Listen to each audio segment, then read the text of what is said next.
Bismillahirrahmanirrahim. Assalamu alaikum students. Hope so you are fine, good and safe at your home. Chapter number 2, kinematics.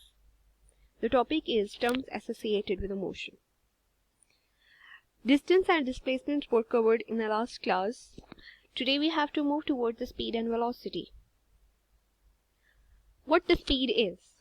Speed is actually the distance traveled in certain time. हमारे पास speed को हम कहते हैं कि जितना distance हमने travel किया उसको डिवाइड करते हैं टाइम के साथ, so we get the speed. हमारे पास स्पीड आ जाती है. So the SI unit of the speed is meter per second. Meter is for the length and second is for the time. अब you can see the graph here. हमारे पास graph के X axis में time आ जाता है which is in seconds, and Y axis में हमारे पास डिस्टेंस है जो कि हमारे पास मीटर्स में है. And you can see that कि हमारे पास ये जो ग्राफ है that is diagonally a vertical straight line. Diagonally एक स्ट्रेट लाइन है, मीन्स दैट कि हमारे पास बॉडी मूव कर रही है कांस्टेंट स्पीड के साथ. जो उसकी स्टार्ट में स्पीड थी टिल एंड हमारे पास वही स्पीड है. So that is the uniform speed. अब हमारे पास ऐसे केसेस जब स्पीड यूनिफॉर्म नहीं होगी, जरूरी तो नहीं है हर दफा हमारे पास स्पीड यूनिफॉर्म हो. लाइक आपके पास स्क्रीन पे आपको नजर आ रहा है, एक गाड़ी की एग्जांपल हम लेते हैं. जब गाड़ी मूव करती है एक पॉइंट से स्टार्ट करती है एंड तक, जरूरी तो नहीं उसकी सेम स्पीड रहे. सो फॉर दैट हम लेते हैं एवरेज स्पीड, कि जब हमारे पास किसी भी बॉडी का during motion, during distance travel उसकी स्पीड चेंज हो रही होती है, तो उसके लिए हम एवरेज स्पीड लेते हैं. What is the average speed? Average speed होती है बच्चों total distance divided by the total time. हमारे पास टोटल डिस्टेंस जो कवर होता है उसका रिलेशनशिप लेते हैं हम टोटल टाइम के साथ, so will get the average speed. Now हम देख सकते हैं कि हमारे पास जब हमने कांस्टेंट स्पीड की बात की या यूनिफॉर्म स्पीड की बात की, तो तब क्या था, हमारे पास एक लाइन आ रही थी that was straight line, diagonally straight line थी. लेकिन जब हम बात करते हैं नॉन यूनिफॉर्म स्पीड की, तो उसमें क्या होता है कि हमारे पास time on the X axis and distance on the Y axis. अब हमारे पास यहाँ पे जो आपको ग्राफ बता रहा है वो क्या बता रहा है कि इनिशियली हमारे पास जब बॉडी ने मूव किया तो उसकी स्पीड ज्यादा थोड़ी थोड़ी चेंज हुई, ज्यादा चेंज नहीं हुई. देन हमारे पास जो 1 से 2 तक का टाइम है उसमें बहुत ज्यादा उसकी स्पीड चेंज हुई, ठीक.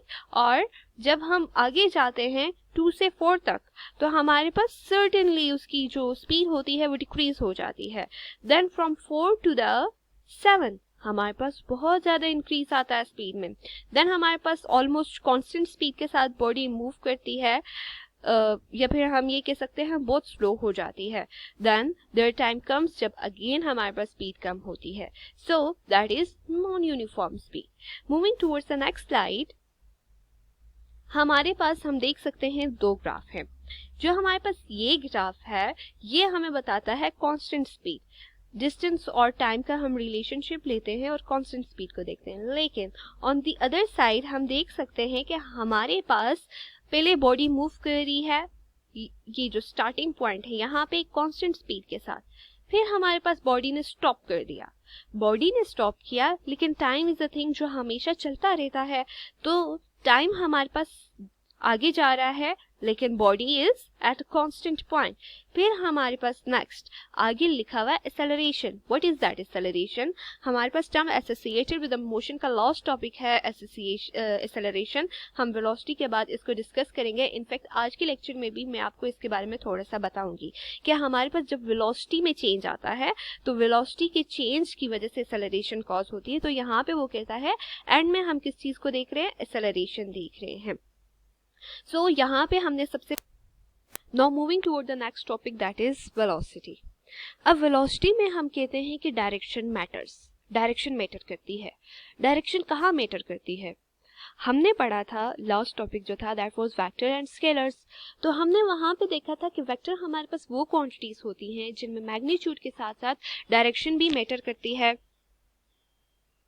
यहाँ पे जो हम एग्जांपल ले रहे हैं बर्ड्स की ले रहे हैं. हम कहते हैं हमारे पास 2-3 बर्ड्स थी और उन्होंने टेक ऑफ किया और वो टाइम दिया हुआ है कि 5 मिनट्स में इतने किलोमीटर्स की, 8 मिनट्स में इतने किलोमीटर्स की एंड 10 मिनट्स में 5 किलोमीटर्स की, तो वो कहता है कि हमारे पास बर्ड ने सेम प्लेस से मूव करना स्टार्ट किया, ठीक है। तो वो सेम जगह पे जाके क्यों नहीं उनका स्टॉप हुआ, तो इसका आंसर हम देते हैं नेक्स्ट स्लाइड में, कि वो कहता है कि हमारे पास ऑल दो उनकी स्पीड तो सेम थी, सारी बर्ड्स की स्पीड सेम थी, डिस्टेंस के अकॉर्डिंगली आप उसे देखिए, तो हमारे पास अगर टाइम ज़्यादा है तो डिस्टेंस भी ज़्यादा है, स्पीड सेम थी, लेकिन वो एक जगह पे इसलिए उनकी लैंडिंग नहीं हुई क्योंकि उनकी डायरेक्शन डिफरेंट थी, ठीक।